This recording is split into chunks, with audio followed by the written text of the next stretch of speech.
creo que como en Colombia y en todo lo que es Latinoamérica y casi que en Iberoamérica se presentaron algunas directrices de parte de gobierno y de organizaciones internacionales que en realidad estaban un poquito de la realidad. En ese momento nos pusimos a trabajar muy acuciosos, muy juiciosos, con todos los temas de normas, de guías, divulgando para poder sacar adelante el tema que era fundamental, no era, es fundamental bajo esta condición de pandemia. Entonces, los mecanismos de transmisión que vemos aquí, que son básicamente 5, como los podamos desglosar, ustedes se dan cuenta que los 3 primeros están enmarcados en un rectángulo, y es porque esos 3 primeros, el mecanismo de transmisión directo, el indirecto y el de gotas, fueron esos mecanismos que a nosotros nos hicieron mucho hincapié al comienzo de toda esta pandemia.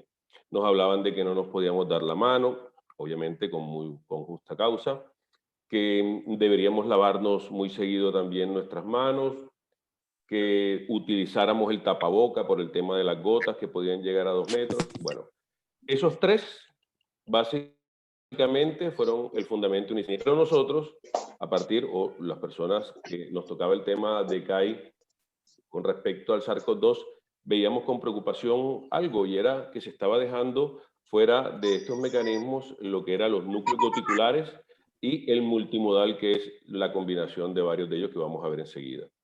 Haciendo un breve resumen, el mecanismo de contacto directo ya sabemos muy bien qué es lo que es. Simplemente si dábamos un apretón de manos por ahí con alguien que estuviese contagiado, pues nos infectábamos y llevábamos el virus al interior de nuestro cuerpo por alguna zona de invasión y adquiríamos probablemente el virus. Creo que no tenía ningún inconveniente, se identificó claramente.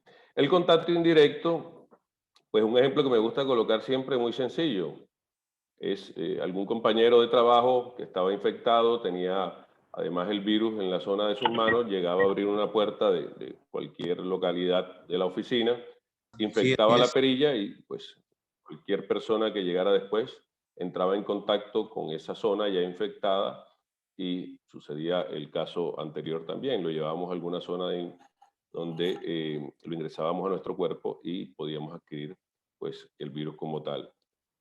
Y el tema de las gotas, y era lo que les comentaba, aquí en las gotas tenemos que hacer una división.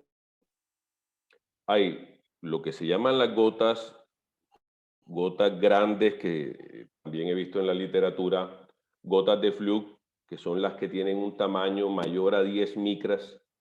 Esas gotas tienen unas características especiales. Yo creo que cuando nos hablaban de esa distancia de 2 metros, cuando íbamos, como vamos a ver más adelante, se estaba hablando directamente de esas gotas. ¿Por qué? Porque tienen unas condiciones o unas características que daban a pensar que bajo la protección de un tapabocas, pues como tal ocurre, se consigue una minimización del riesgo.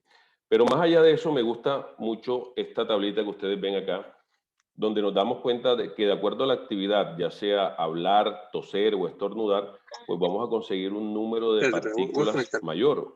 Es claro que a la hora de estornudar el número de partículas aumenta, a la hora de toser pues es un tema medio y hablar conseguimos las menores. Pero también de acuerdo a esta actividad nos damos cuenta que cuando hablamos conseguimos partículas más pequeñas y que son relevantes en el tema aerotransportado, como vamos a hacer mención.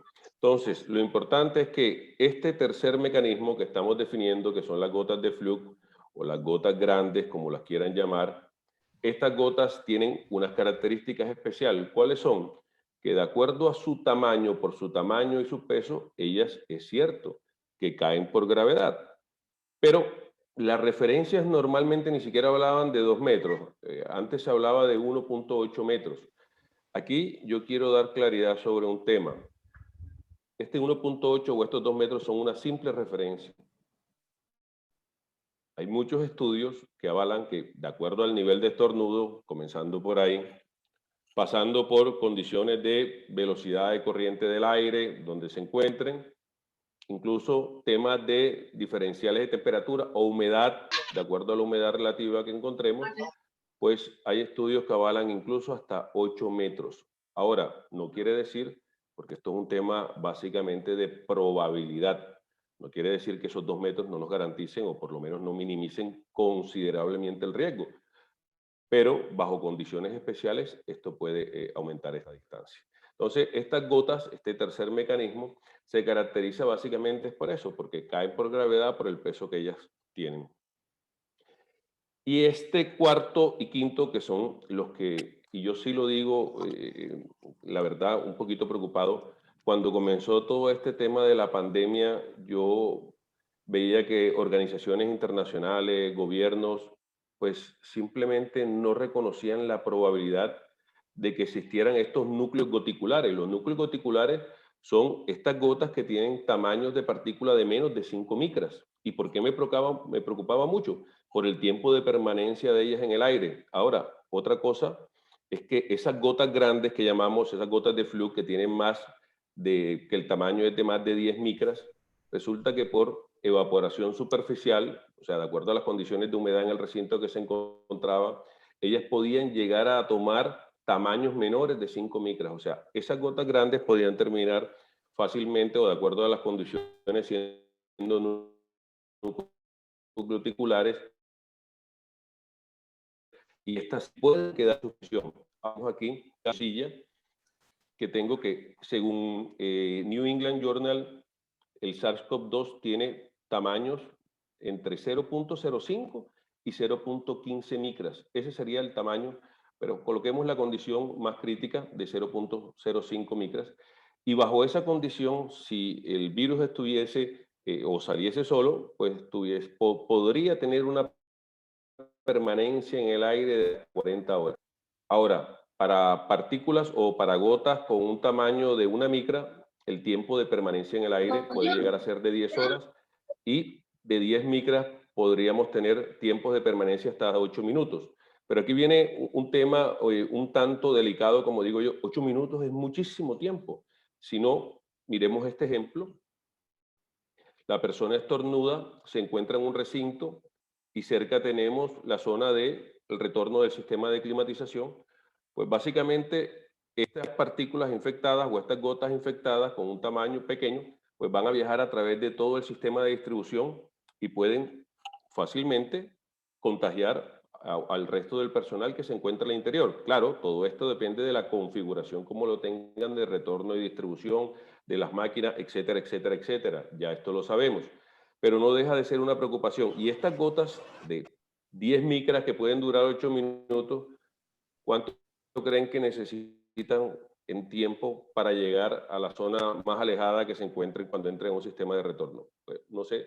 Haciendo un análisis muy sencillo, vemos que tenemos velocidades de suministro de 12 metros segundo, 8 metros segundo, 5, bueno, puede ser un poco más, puede ser un poco menos, pero las tenemos en ese rango, o sea que es muy factible y es muy fácil para ellos, incluso para estas grandes, poder viajar, desplazarse y llegar a los puntos más alejados que estén dentro del sistema de distribución. ¿Ok? Y está el mecanismo multimodal, que también hay que tenerlo en consideración y es algo de lo mismo que hablábamos ahorita.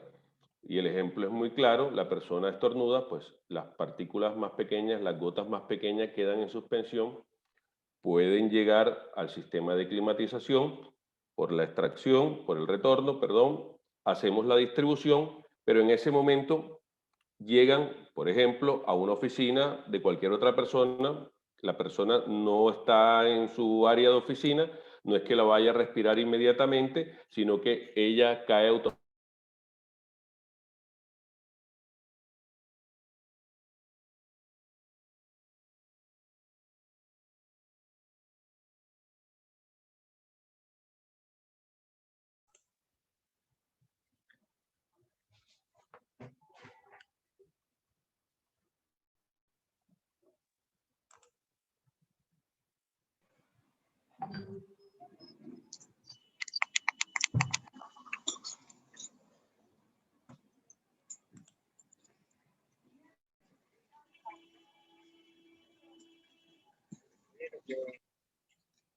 Roberto, ¿no te escucha?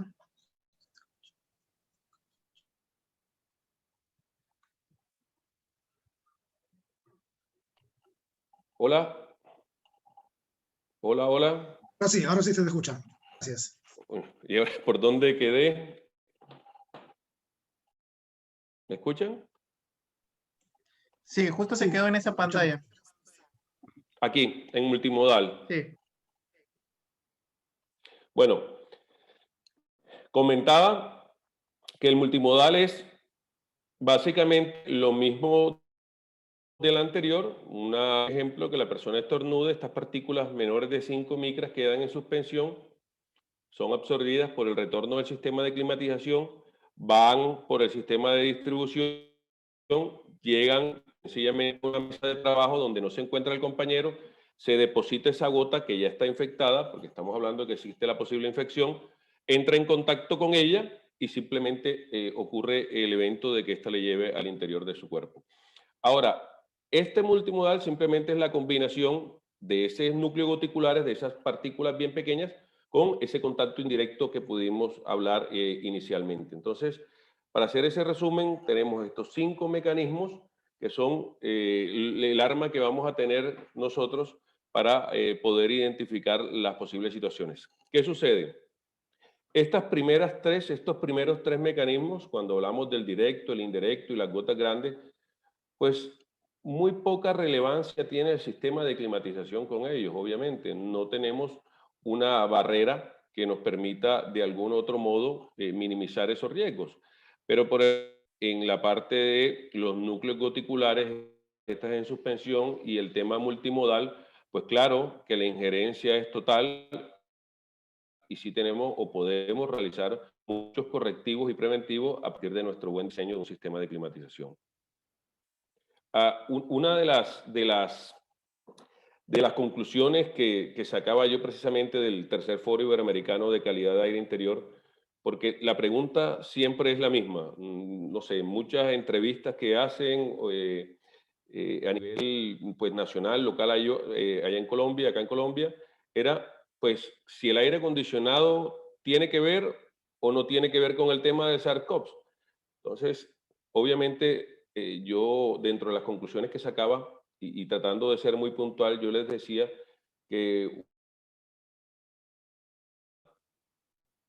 pues la verdad es que poco o nada iba a ser en la contención del virus por vía aérea, pero que por el contrario, un sistema de climatización bien diseñado, bajo normativas, reglamentaciones, buenas prácticas, es un arma poderosísima para la minimización del riesgo por vía aérea del SARS-CoV-2.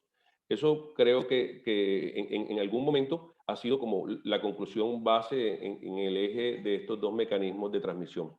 Aquí les quiero mostrar, esto es una simulación, de pronto ya algunos o muchos la han visto, pero es muy diciente, es una simulación acerca del comportamiento de las partículas de las gotas en el aire de acuerdo a su tamaño.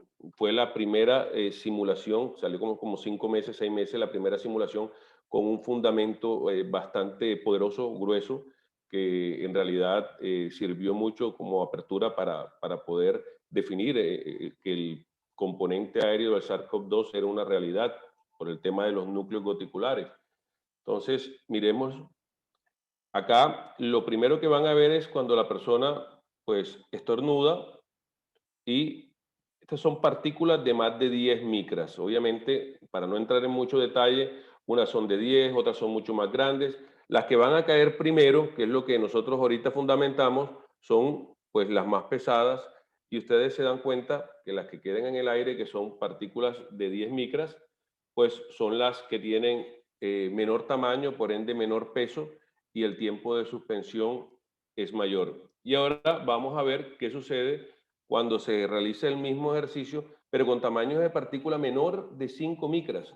Miren el movimiento aleatorio que tienen ellas, miren cómo se conserva o se mantiene en el tiempo en el aire y además miren el ejemplo o el ejercicio nada más llega hasta 20 minutos, pero nosotros sabemos que puede durar, como les estaba comentando, muchísimo más tiempo en el aire con las correspondientes posibles afectaciones que se puedan presentar. Y es aquí cuando yo les quiero mostrar que para los diferentes microorganismos, cuando hablamos de microorganismos, no solamente hablamos de virus, hablamos de bacterias y de hongos, pero si ustedes se dan cuenta, el rango de tamaño de los hongos en este caso es mucho mayor que el de las bacterias y por ende el del virus, que son los que tienen tamaños muchísimo menores. Esto en realidad no es que nos conviene mucho o no nos conviene nada, y por eso tenemos que tomar todas estas medidas en los sistemas de climatización que nos ayuden a los temas que vamos a ver más adelante, que son las mejoras que debemos implementar. Y también les quería mostrar esta tabla donde podemos ver claramente, esta tabla es del CDC, del Centro de Control de Enfermedades de Atlanta. Estas son las enfermedades víricas transmitidas por el aire. Miren que obviamente yo en su momento no entendía por qué, y vuelvo y repito, yo hace 8 meses y está en YouTube, está la presentación, 9 meses, ya yo pedía que se tuviera en cuenta este componente aéreo del virus, porque si no lo reconocemos, pues no optamos por medidas que nos ayuden a protegernos de ese contagio por vía aérea. Y miren, sencillo, enfermedades víricas transmitidas por el aire, estas son simplemente algunas definidas por el CDC. Obviamente hay muchos más. Y otro tema que causa curiosidad es que el primo hermano del SARS-CoV-2, que era el SARS-CoV-1, al comienzo pasó lo mismo, no se reconocía el componente aéreo de esto. Y resulta que cuando ya pasó todo el tema del SARS-CoV-1 y los estudios culminaron, pues fue muy contundente los resultados y se reconoció que claramente tenía un componente aéreo. Entonces, lo que no en su momento se pedía era que le dieran la certeza, pero por lo menos que lo tuvieran como una posibilidad inherente de que esto ocurriera. Ahora, ¿qué mejoras implementar? Y aquí viene, voy a tratar de dividirlo en dos partes. Uno va a ser los edificios terciarios. Cuando hablamos de edificios terciarios, hablamos de hoteles, hablamos de colegios, de centros comerciales, oficinas, edificios de oficinas, pero también se pudiese implementar a nivel residencial las recomendaciones, y son recomendaciones muy sencillas. Uno es el tema de la ventilación. Dice que hay que incrementar la ventilación de dentro de los niveles posibles. Y aquí esto lo sabemos muy bien cuando se diseña un sistema, pues la psicometría ya viene acorde a la cantidad de aire exterior que vamos a meter, a las condiciones de aire exterior que vamos a encontrar y todo lo que ya sabemos. Entonces, lo que se pide aquí es que en la medida de lo posible, si podemos incrementar esa cantidad de aire que vamos a ingresar a nuestro sistema, pues literalmente es muy conveniente para el tema de la dilución, que es algo que vamos a ver constantemente en esta charla. Y disminuir el número de personas en los niveles posibles quiere decir que, obviamente, de acuerdo a la actividad de la empresa o lo que se pueda conseguir, en el caso de unas oficinas, pues las personas que puedan realizar su labor desde su hogar, pues es mucho más fácil porque logramos tener tasas de ventilación por persona mucho más alto con lo que podamos conseguir. Entonces, yo creo que no es complejo para nada, pero simplemente estas recomendaciones son la base inicial, porque la ventilación, cuando a mí me dicen, y son las dos que hay ahora, a mí me dicen que saque alguna conclusión, ¿qué recomendaría yo con respecto a minimizar el riesgo de SARS-CoV-2 por vía aérea? Yo siempre he sido muy enfático, yo me voy por el tema de la ventilación y de la filtración. Entonces, es fundamental, es muy importante, la aplicación de esto es clave, pero detrás de esto sabemos que tiene que haber un diseño correcto del sistema de climatización. Ahora, alguna recomendación extra, colocar el sistema o la unidad manejadora o el sistema total si quieren en funcionamiento 1 hora antes y 1 hora después de la jornada laboral.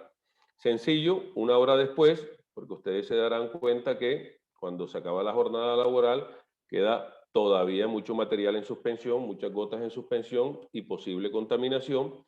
Y es muy importante realizar la dilución pertinente a eso que queda ahí, esa concentración. Y 1 hora antes, también por el mismo caso, pero además en determinadas oficinas que llega personal en la noche a realizar actividades de limpieza y pueden presentar algún contagio. Entonces, esas son dos recomendaciones bastante sencillas, pero que, como les digo aquí no es cuando vamos con la opción de la minimización del riesgo, No es una sola implementación que nos va a conseguir la lámpara de Aladino con respecto al tema, sino implementar diferentes factores que nos permitan a nosotros la consecución de un objetivo correcto, acorde a las necesidades que tenemos.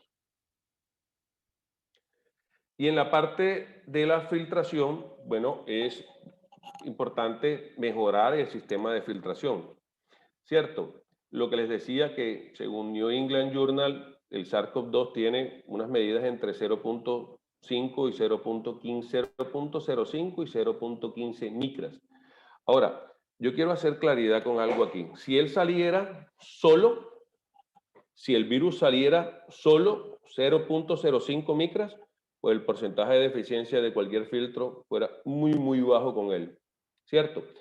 Afortunadamente, él no viaja con qué, con las, precisamente cuando hablamos, cuando estornudamos, cuando tosemos, esas gotas que salen o emanan de nosotros, viene acompañado, pero esa saliva, porque viene acompañado que parte de ella, ¿qué es? No es más sino un porcentaje de mucosa y un porcentaje de agua, que normalmente se puede un 5% de mucosa, perdón, un 95% de agua y un 5% de mucosa.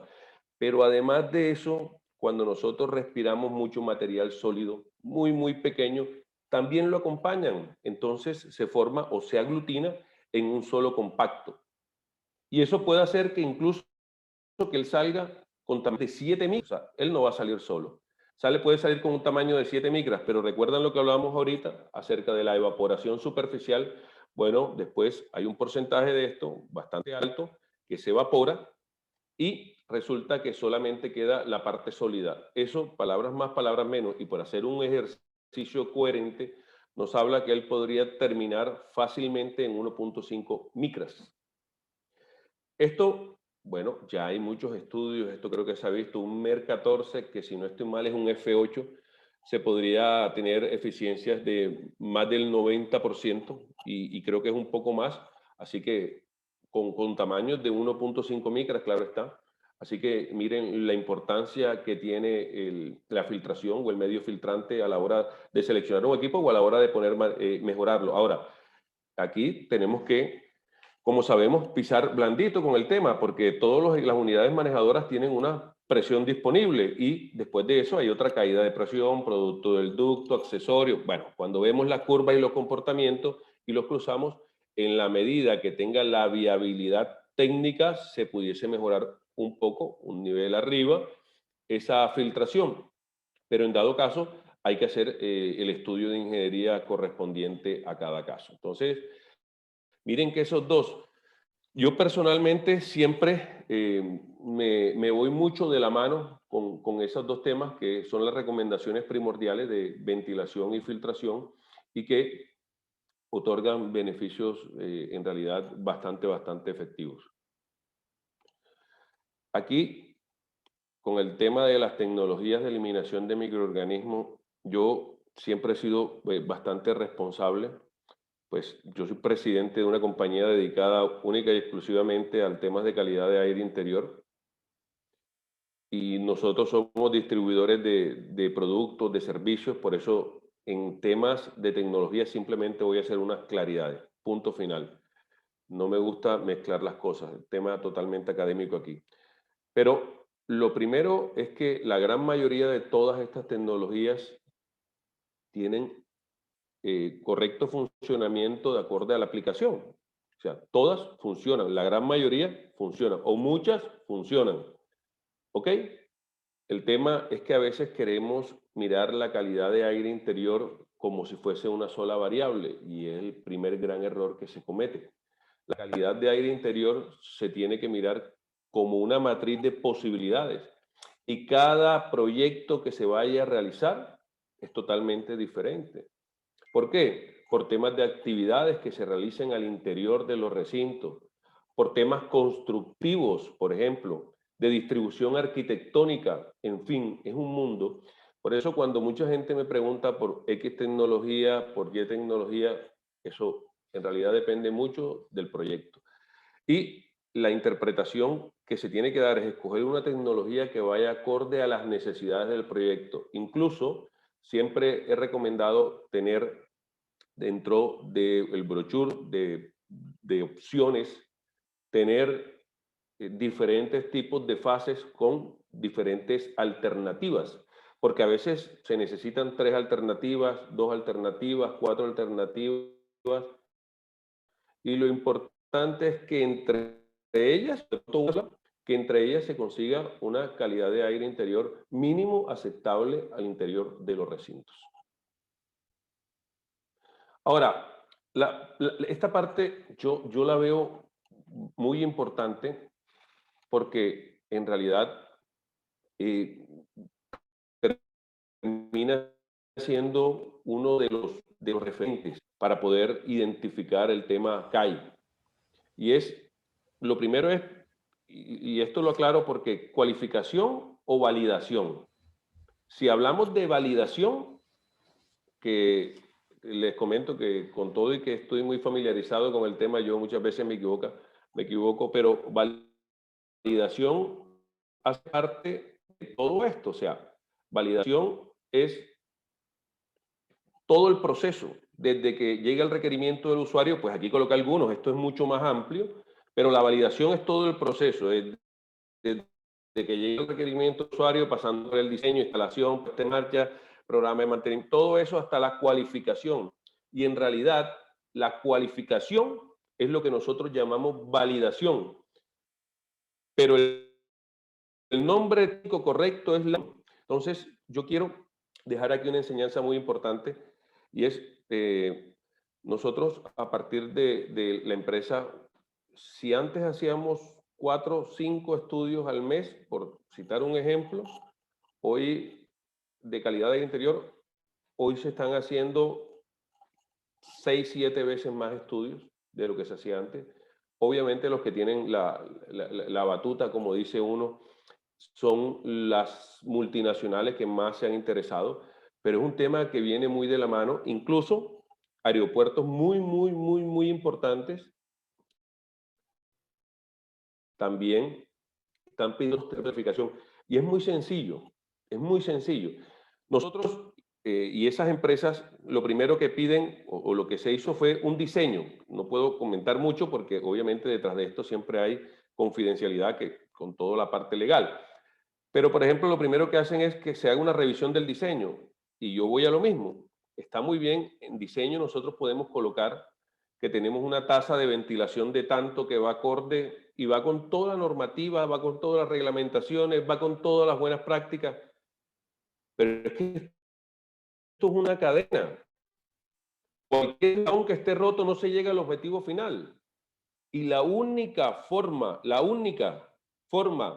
de nosotros verificar que existe una buena calidad de aire interior es cualificando las áreas. Porque si se le dio buen cumplimiento y correcto cumplimiento a todas estas fases anteriores, pues con toda seguridad, cuando se llegue a la cualificación, lo vamos a conocer. Entonces, la forma de hacer esa valoración tiene que ser a través de una cualificación. Yo les quería comentar que, por ejemplo, aquí tuve la oportunidad de no solamente trabajar, sino de realizar directamente esta norma iberoamericana de calidad de aire interior, lo cual nos ha traído, y es de control de calidad de aire interior, nos ha traído muchos beneficios. Desde el 2018, pues se terminó el primer borrador, llevamos un tiempo, como se podrán dar cuenta, ya nosotros acá se ha estado implementando mucho, y pasó por todas las etapas estoy hablando de todas las revisiones que se pueden imaginar, consulta pública, bueno, todos estos procesos que hoy en día ya podemos hablar que son totalmente exitosos, y se dio esta norma americana que nos permite realizar esa cualificación. Ahora,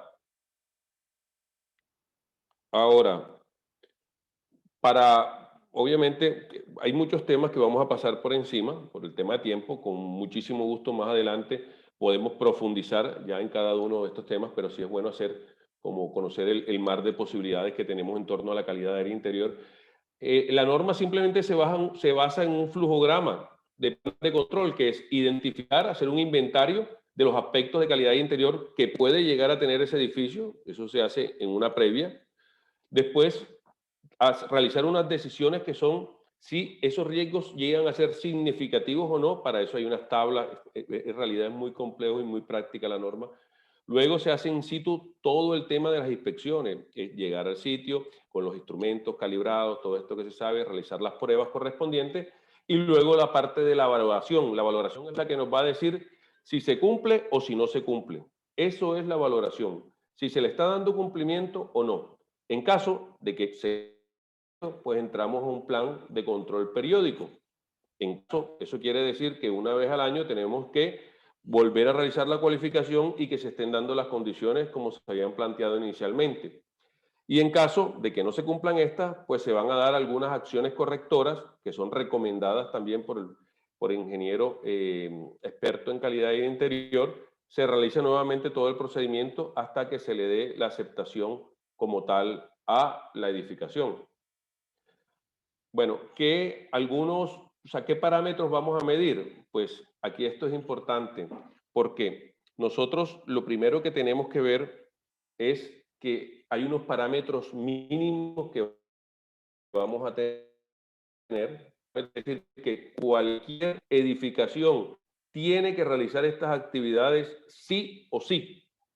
¿Cuáles están? Evaluación higiénica del sistema de climatización, temperatura, humedad relativa, conteo de partículas en suspensión, bacterias en suspensión, hongos en suspensión.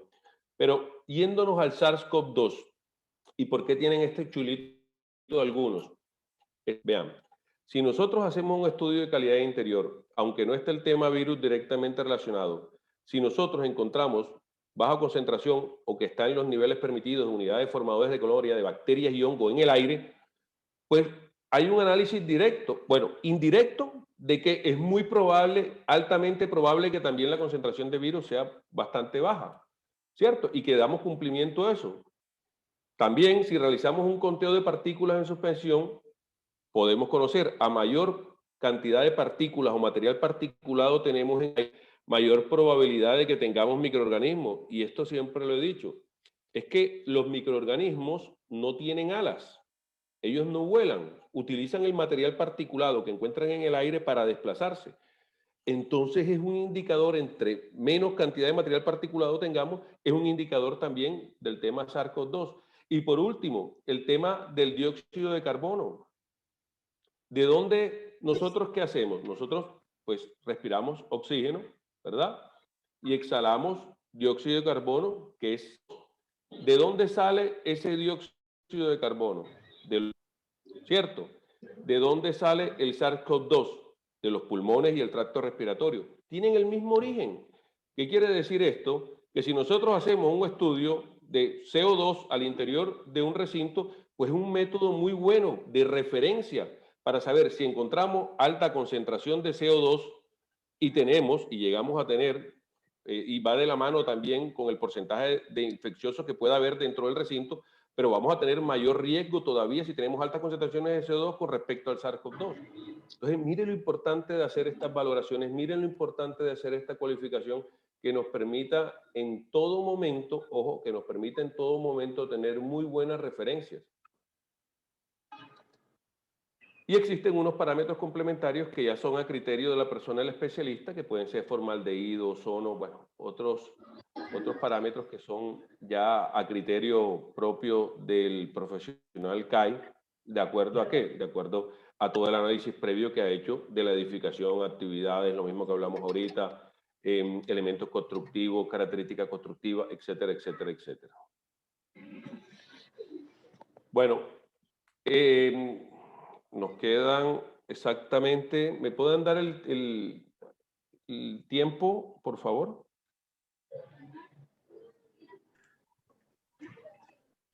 Nos queda exactamente 30 minutos. Ok. Y como les decía, esta primera parte, pues habíamos hecho un análisis de los edificios terciarios, pero yo pues quería también darles una pequeña introducción de lo que es o representa la calidad de interior, sobre todo enfocándonos al tema de SARS-CoV-2 en ambientes hospitalarios. Y ahí vienen las primeras consideraciones. Lo primero es que nosotros cuando tenemos un aislado, una sala de aislado, tenemos dos opciones, ¿cierto? Tenemos un aislado inmunocomprometido y un aislado infeccioso. En este caso, el aislado inmunocomprometido dice es aquel que presenta una disminución o ausencia de la respuesta inmunitaria del cuerpo, por lo que tiene un riesgo elevado de presentar infecciones. En este caso, si ustedes tuviesen que meter, y quiero que hagan ese primer análisis, a un infectado con COVID, lo meteríamos aquí en el inmunodeprimido o por el contrario, lo meteríamos acá. Y leo, paciente infeccioso, aquel que presenta riesgo de contagio alto tanto para el resto de los pacientes como para el personal del hospital. Pues, obviamente, ese paciente debe estar en un aislado infeccioso. ¿Qué estamos haciendo? Obviamente, por la necesidad y por la pandemia, yo creo que aquí nadie puede juzgar, no teníamos otras alternativas. Además, creo que nos cogió a todos con toda la sorpresa del caso y era muy complejo, pero la diferencia es que este aislado inmunodeprimido o inmunocomprometido, como lo querían llamar, tiene que estar en presión positiva con respecto a las áreas colindantes. Porque lo que no se quiere con este paciente es que pueda haber alguna contaminación cruzada y como tiene las defensas bajas, pueda terminar complicándose y, en el peor de los casos, llevarlo a la muerte.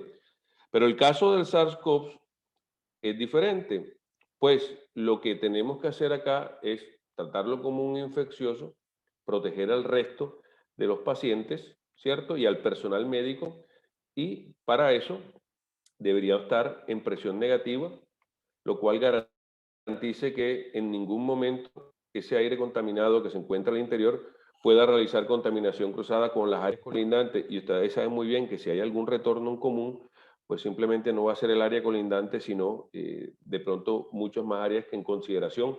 Y estando en la zona que se encuentra una sala de aislados, que es definitivamente áreas críticas, pues el riesgo que se tiene es bastante alto. Ahorita vamos a ver un ejemplo bastante sencillo. Ya les dije, aquí trato de pasar por encima simplemente, pero lo importante es que sepan que que tienen que encontrarse a presión negativa para evitar contaminación cruzada. Importante también el tema del flujo, ya lo veremos también. Con base en esto, nosotros sacamos unas guías técnicas casi que inmediatamente para los sistemas de climatización y ver cómo se puede mejorar. Sabíamos que no puedes en 2 días, ni en 10 días, ni en 20 días cambiar todas las UCI a presión negativa, aislarlo, colocarle las condiciones, eso lo sabíamos, más sin embargo creo que es una obligación de nosotros conceptuar muy bien la parte técnica, dar las recomendaciones y en la medida de lo posible que se vayan mejorando esto o mejorar las condiciones que están a la mano en la realización de las mismas. Entonces, dentro del área de aislados infecciosos, para entrar en el tema puntual del SARS-CoV-2, lo primero que dice es que debe existir una unidad manejadora de aire independiente para cada cubículo. Incluso acá, cuando realizamos la prenorma colombiana de climatización de ambientes hospitalarios, eso fue un tema que nos tocó socializarlo muy bien, porque normalmente se incluye el mismo sistema, tanto de aislados infecciosos, inmunocomprometidos, la misma UCI, bueno, en fin. Y la explicación es muy sencilla, yo creo que es bastante lógica. Si tenemos un aislado infeccioso en aislado número 1, por ejemplo, y tenemos algún contagiado, pues básicamente cuando ese va a un retorno común y cuando haga la distribución, pues ese contagio va a llegar a todos los pacientes que se encuentran pues aplicados al sistema común de climatización, en este caso la unidad manejadora de aire. Dice, debe existir un diferencial de presión negativa con respecto al entorno útil, estábamos hablando de 10 pascales, presión negativa, y asimismo deberá contar con esclusa previamente al ingreso del área. La esclusa ya sabemos que es para garantizar pues, que se dé el correcto funcionamiento del mismo Nosotros acá sí tenemos algunas ley, tenemos una ley que obliga a que se dé la esclusa. El problema que tenemos es que a la hora de la construcción, esta no aplica como esclusa directamente. Entonces, esto es un caso típico, obviamente es 100% aire exterior, como ya verán. Lo que ven en el punto A es la distribución o el suministro, y tenemos en el punto B y en el punto C, tenemos la extracción, que es 100% del aire y un poco más, obviamente, pero ya veremos esto en detalle acá adelante. Esto me gustó mucho, simplemente es para referenciar lo importante de que cuando se hace un análisis de presiones, y esto es un tema que incluso ahora con un diplomado que vamos a hacer, va a llegar un módulo solamente para esto, porque cuando se maneja el tema de presiones, tiene que ir en cascada. Es muy importante saber que todo va correlacionado. Todas esas áreas por donde existe alguna rendija y ese flujo de aire o ese cambio de caudales, esa diferencia de caudales, termina afectando a las otras áreas. Tanto es así que si ustedes se dan cuenta, cuando tenemos aquí de 5 pascales, por ejemplo, no pasa a menos 15 pascales, sino que por los colores aquí existe una transición correspondiente al diseño. Todo esto tiene que respetarse muy bien. Esto es portable de una empresa que lo que se den cuenta que era simplemente, se podrán imaginar que sí cumplía con el tema de presión negativa y todo lo que hemos venido comentando. Debe contar con un sistema de monitoreo de presión diferencial en continuo, preferiblemente tipo semáforo. Es, la verdad, un arma muy buena, muy fuerte, poderosa, que estas salas de aislados tengan estos diferenciales de presión. ¿Tipo semáforo qué es? Obvio, si estamos en verde, quiere decir que está trabajando en régimen de presión normal, que tenga un naranja que nos indique que está en una zona de transición, y un rojo, que es una alarma, que nos permita también, de manera visual, identificar que estaba fuera de condiciones de diseño y que obviamente se está poniendo en riesgo por contaminación cruzada al personal. Pero más allá de esto, yo siempre recomiendo también que estos mismos sistemas puedan tener alguna alarma auditiva. Y otra recomendación buena, importante, es que estos sistemas tengan acumulación de datos, que uno pueda hacer una revisión de comportamientos durante todo el mes, por lo menos minuto a minuto. Todo esto va aumentando el tema económico. Pero lo digo es porque ustedes saben que este tema de las presiones pues, es muy dinámico y puede cambiar radicalmente por simplemente desbalanceo de alguno de los estuarios. Pero si nosotros, y ha pasado, se los comento porque lo descubrimos en 2 ocasiones y hace muy poco, donde a ciertas horas de la noche, bajo ciertas condiciones, resulta que nadie se daba cuenta, no se percataba, y el sistema comenzaba a operar fuera de rango de presión. Esto lamentablemente ocurría a una hora donde no se identificó, y la única forma fue haciendo el análisis final de esos bloques de datos que teníamos. Se deberá contar con filtración en la descarga del aire infeccioso. Recuerden que donde se haga esa descarga, ese filtro EPA, nos va a ayudar a tener pues, ese contagio, y esto es importantísimo porque yo lo he visto muchísimo, y es que tenemos la descarga partiendo de la base que esté bien, que tenga su extracción y todo el sistema bien ubicado, y hacen la descarga último piso en la azotea de la edificación. Sí, pero al lado tienen la toma de aire exterior de la UCI. Y esto, pues, no hay que explicarlo, es una condición crítica para la operación y el riesgo de todos los pacientes que se encuentran al interior. Bueno, se debe contar con filtración de aire a pesar de que esto, hay requerimientos, hay clínicas que han solicitado EPA a la salida también en la distribución. Lo más importante es, bueno, que mínimo sea un 85%, si quieren EPA, pero la EPA de la extracción es de carácter obligatorio, obviamente. El aire impulsado suministrado al área deberá ser 100% del exterior. Bueno, acá es importante definir algo. Este 100% de aire exterior nos da ciertas bondades, ¿cierto? Comenzando por el tema de dilución.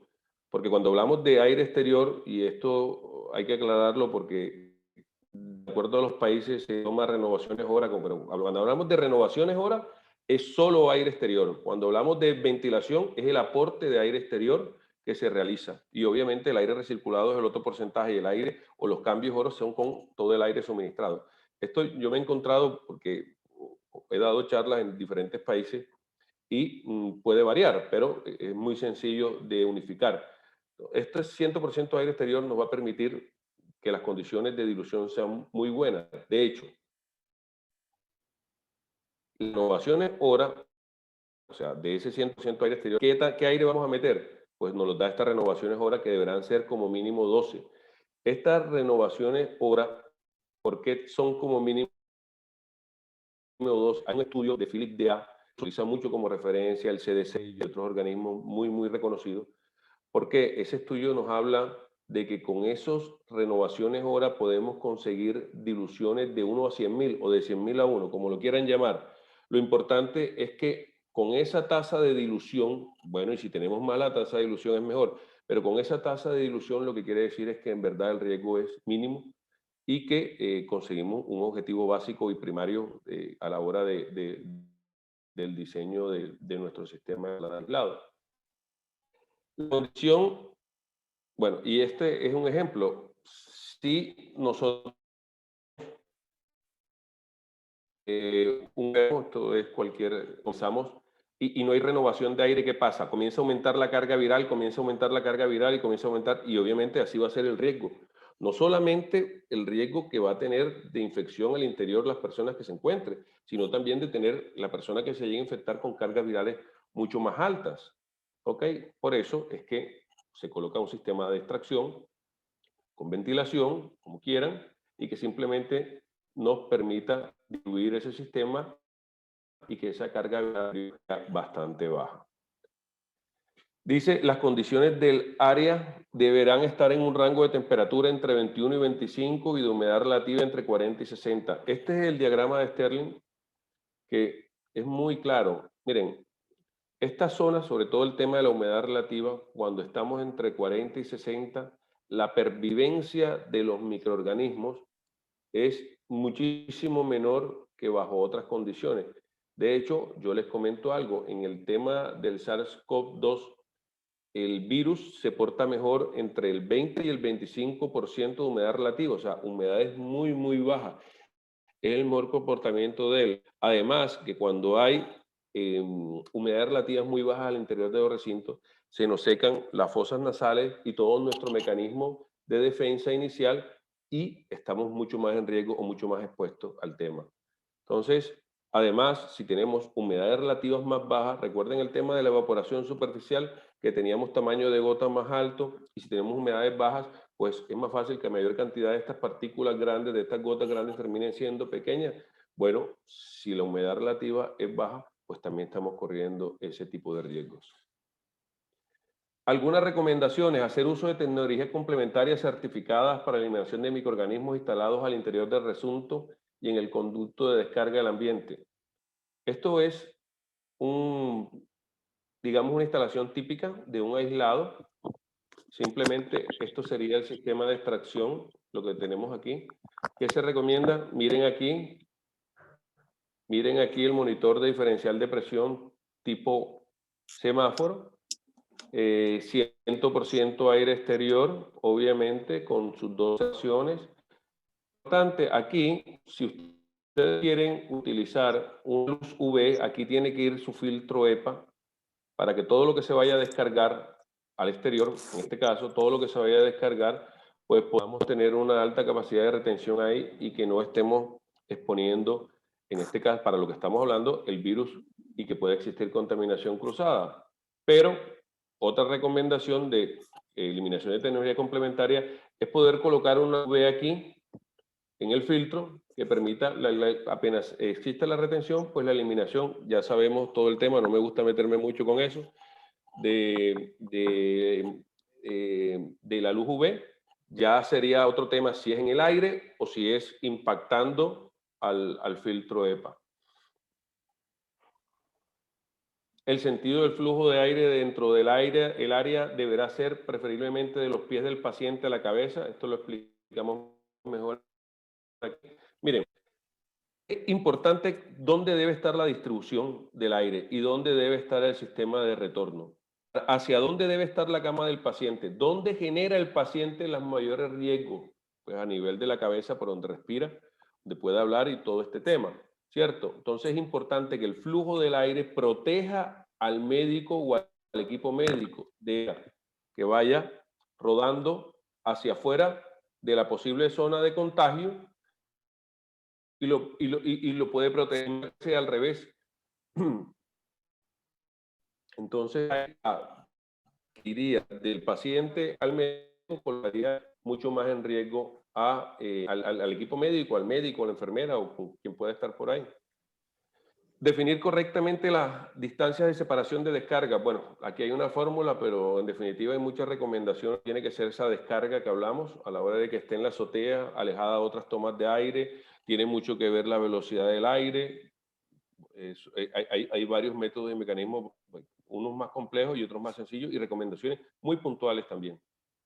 Contar con un plan de operación y mantenimiento de los sistemas de climatización y control de recinto que garantice al personal técnico involucrado tenga conocimientos mínimos. Esto es importante porque a la hora de realizar los mantenimientos, muchas veces, y sobre todo con los filtros EPA, y a la hora de estar manejándolos, pues terminan dañándolos. Esto parece mentira, pero ocurre mucho más de lo que uno quisiera, y con un tema tan delicado, pues el personal que esté ahí debe tener unas capacitaciones mínimas básicas que pueda garantizar una buena prestación del servicio y no colocar tema ni paciente, ni equipo médico, ni gente que trabaje o labore en el hospital. Se recomienda la correcta y reciente validación de estos entornos para un confiable y seguro operación de las áreas de aislado infectado. Lo mismo de ahorita. Si hacemos un buen diseño, la única manera de saber si está bien todo es, miremos todo el proceso que lleva, diseño, instalación, operación, todo lo que quieran puesta en marcha. La única manera es validando todas estas áreas, que sabemos que es cualificando. Entonces, ahora mismo nosotros estamos trabajando hace año y medio en la norma iberoamericana de climatización de ambientes hospitalarios, la cual tiene 4 módulos: diseño, operación y mantenimiento, validación, cualificación y puesta en marcha. Son 4 módulos, ya se está terminando, pero hay un módulo solamente para la cualificación de todas las áreas críticas.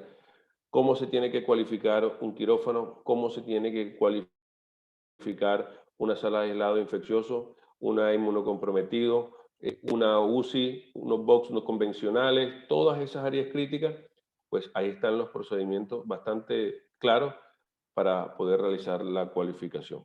Bueno, les agradezco muchísimo, en realidad fue un placer. Muchas gracias por su atención. ¿Alguna pregunta?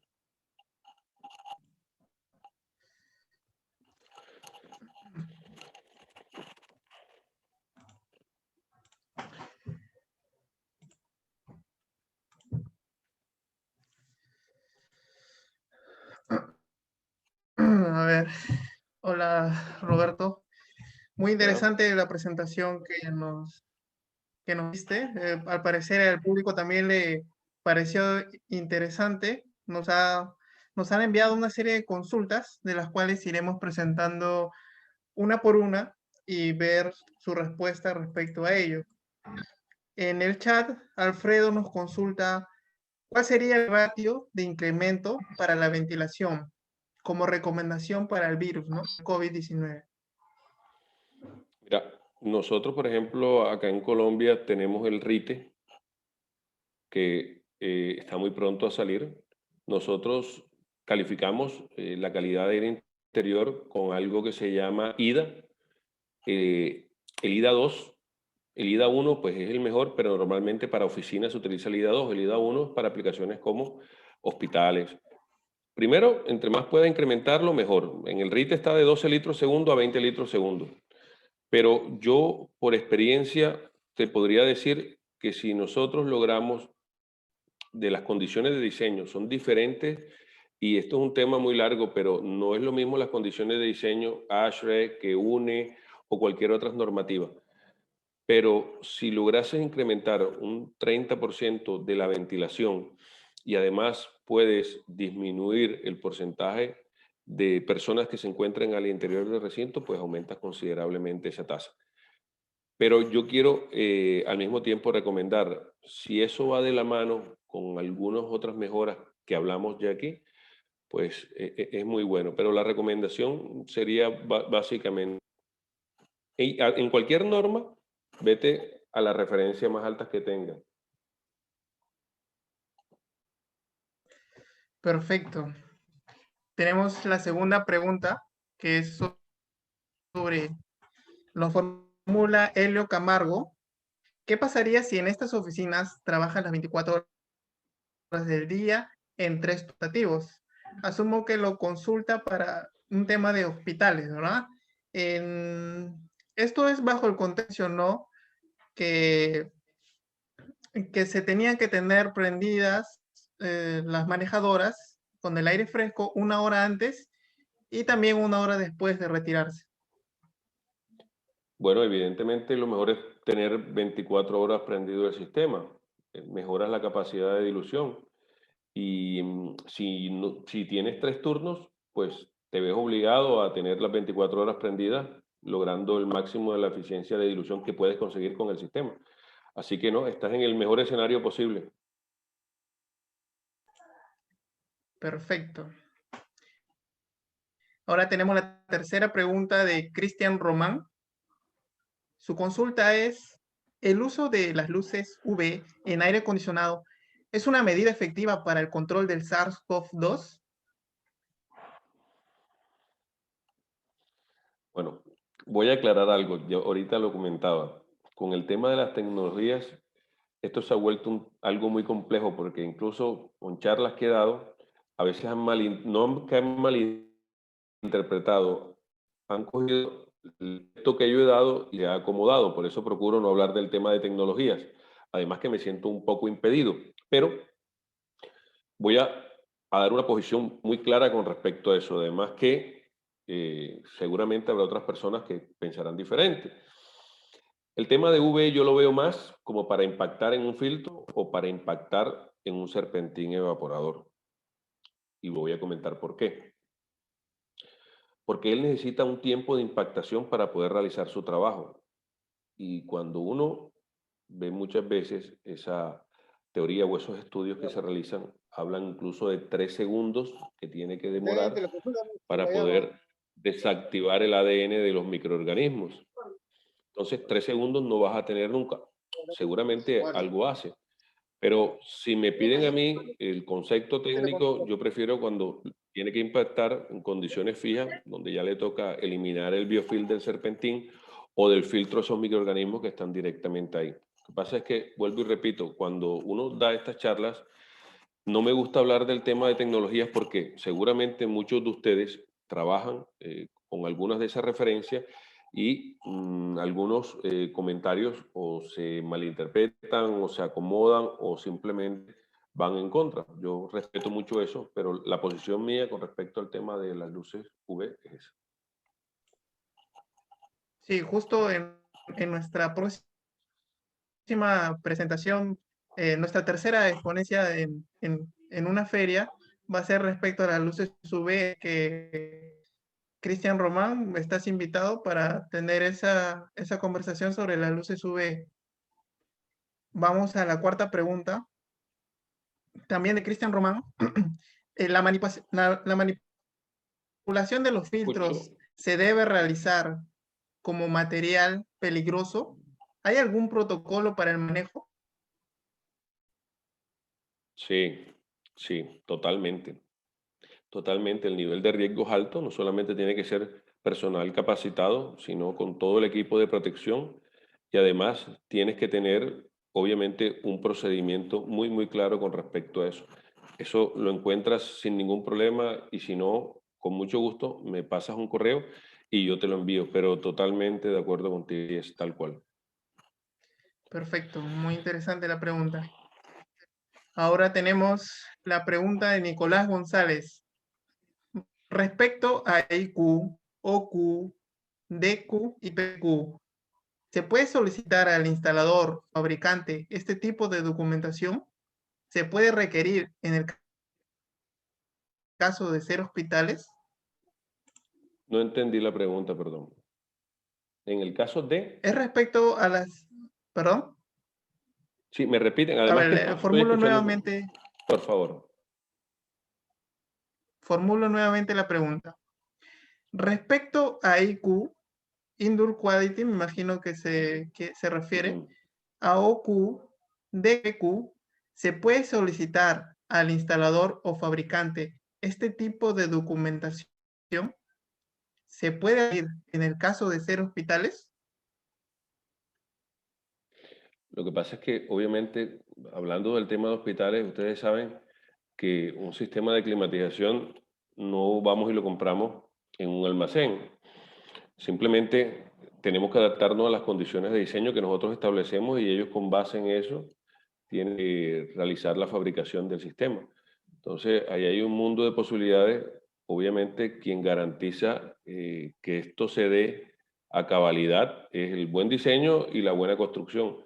Y el fabricante lo que te tiene que entregar son todas las condiciones que están ahí, tanto al interior que vayas a tener, como ejemplo caudales, garantice eso, como que las condiciones de aire exterior en el caso de caudales exteriores, que es ventilación, etcétera, etcétera. Pero eso depende de cada proyecto, obviamente. Perfecto. La siguiente pregunta es, Daniel Ovara formula, en la lámina de área de aislados infecciosos se indica que se debe tener una UMA por cubículo para no compartir el retorno, pero luego se pide que las manejadoras sean 100% de aire exterior. Mm. La pregunta sería, ¿podemos tener entonces una sola manejadora del 100% de aire exterior? Bueno, esa es una buena pregunta, pero lo que nosotros tenemos que garantizar todo el tiempo es que tengas la prestación del servicio y que sea la prestación del servicio acorde a los requerimientos. Entonces, siempre, yo no, a veces nos enfrascamos un poco en eso, pero es mejor tener, si falla esa manejadora, voy a perder 3, 5, 6 cubículos de aislados. Eso es lo primero, ¿cierto? Lo segundo, seguramente te vas a dar cuenta que es mucho más fácil manejar el tema de las presiones, que tengas un equipo independiente para cada cubículo de aislado infeccioso. Entonces, esos serían los dos argumentos del por qué es mejor tener uno por equipo. Perfecto. La siguiente pregunta lo formula Juan Pablo Sánchez. Quisiera Sí. consultarle cuando menciona medición de parámetros respecto a las bacterias en suspensión, ¿con qué metodología Sí. se realizaría esta medición? Considerando la dificultad de realizar los cultivos correspondientes y la interacción entre las mismas colonias. Mira, lo que pasa es que serían unidades formadoras de colonias totales, ¿vale? No tienes que discriminarlas. Es el conteo y simplemente es un valor. Lo único que sí obligamos a partir de la norma es que se realice por el método de impactación. Es lo único. Ahora, sí te invito también a que me pases un correo, si quieres, y yo con mucho gusto te envío esa parte porque es muy claro, para cada actividad, y es en realidad muy sencillo, pero para cada parámetro, una especificación donde les dice cómo tienen que ensayarlo, cuántas veces hay que hacer, qué tienen que verificar, está todo, todo, todo muy bien referenciado, ¿vale?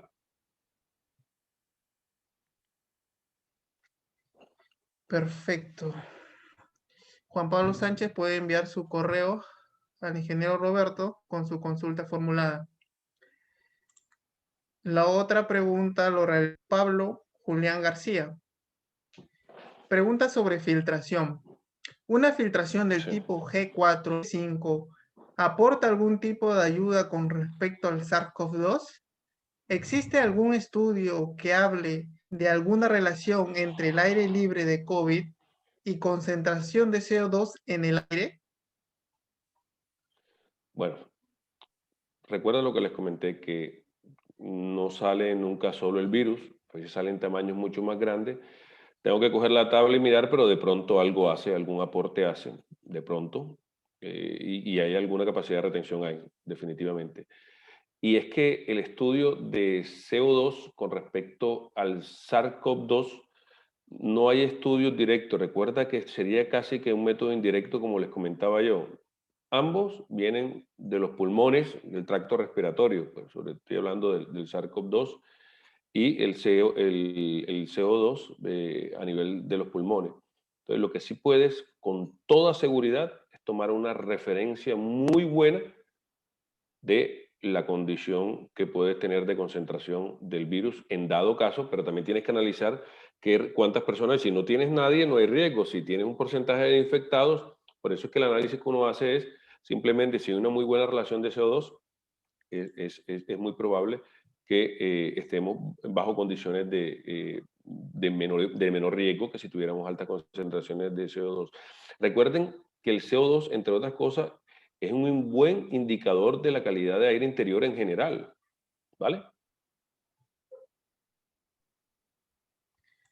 Perfecto. Muchas gracias, Roberto, por estar presente en esta noche con un tema muy importantísimo en estos tiempos que vivimos actualmente. Hay muchas cosas que nos queda Bueno, claro y que debemos tomar en cuenta al momento de realizar nuestro proyecto de sistema de aire acondicionado, ventilación y calefacción.